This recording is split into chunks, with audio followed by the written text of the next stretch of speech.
Socks may sound boring, but they are one of the most important pieces of exercise gear you can own. Be sure to choose socks with mid-weight padding over the toes and under the ball and heel to protect the foot from shear and impact forces, which can lead to painful blisters. Don't forget the top of the foot, as a little padding will go a long way in protecting against uncomfortable lace pressure. Socks containing a combination of acrylic or polyester, as well as stretch nylon and spandex around the arch, will wick away sweat, keeping your feet cool and dry, and will also prevent bunching up around the arch for extended wear and comfort. Shoes. We all buy them, we all wear them, and nearly 1 out of every 4 of us requires a specialized shoe due to the physical structure of our foot. But how many of us really pay attention to the shoes we buy, other than how they look? Your podiatrist can evaluate your current shoes for wear patterns, which may suggest a biomechanical imbalance. Ultimately, what you wear should depend on your foot type and training needs.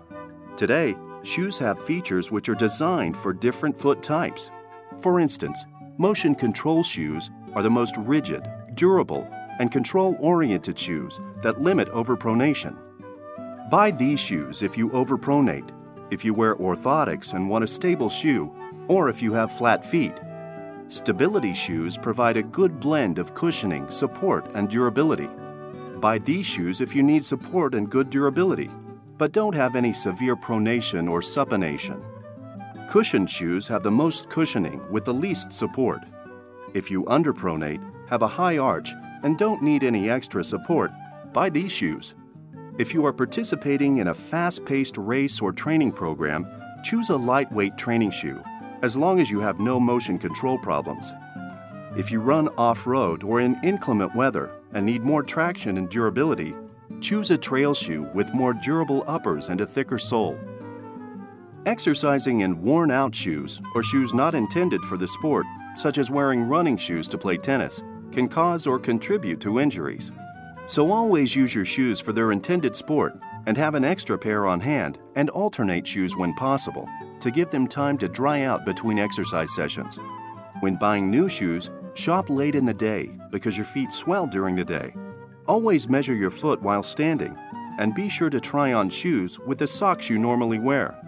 Allow a thumbnail's width between the shoe and your big toe, and if your feet are different sizes, buy for the larger size. Choose shoes that are comfortable immediately. If they hurt in the store, don't buy them, as a break-in period is not likely to make a big enough difference. And finally, consider an evaluation by a podiatrist to learn your foot type, so your shoe is appropriate for you and your particular activity. During this evaluation, your doctor may suggest an orthotic device to help stabilize and protect the foot, to prevent or correct a biomechanical problem, and to aid in performance of certain functions. There are a large variety of devices available depending on the diagnosis and your individual needs. Although custom orthoses are considerably more expensive than off-the-shelf devices, in general they last much longer and provide more support and correction. In some cases, however, an over-the-counter device can be just as effective, particularly when combined with a stretching and exercise program. For a custom application, your podiatrist will create a mold of the foot from plaster, fiberglass sock, or foam box. The mold will be sent to an orthotics manufacturer with a prescription to make your custom foot orthotic. Because orthotic design can vary significantly depending on foot type or injury, this prescription will tell the lab exactly what features of the orthotic are needed to correct your specific foot deformity or injury being treated. Once you have been fitted with your orthotic, you should allow a break-in period to enable your feet to properly adjust. Wear your orthotics 1 to 2 hours the first day, and then for each subsequent day, you may increase your wear time by an additional 1 to 2 hours until you are comfortable wearing your orthotics full-time. This should take about 2 weeks. During this break-in period, you should not wear your orthotics to participate in any training or sports-related activities. Once you are wearing your orthotics full-time, introduce them to your sporting activity and allow for another break-in period.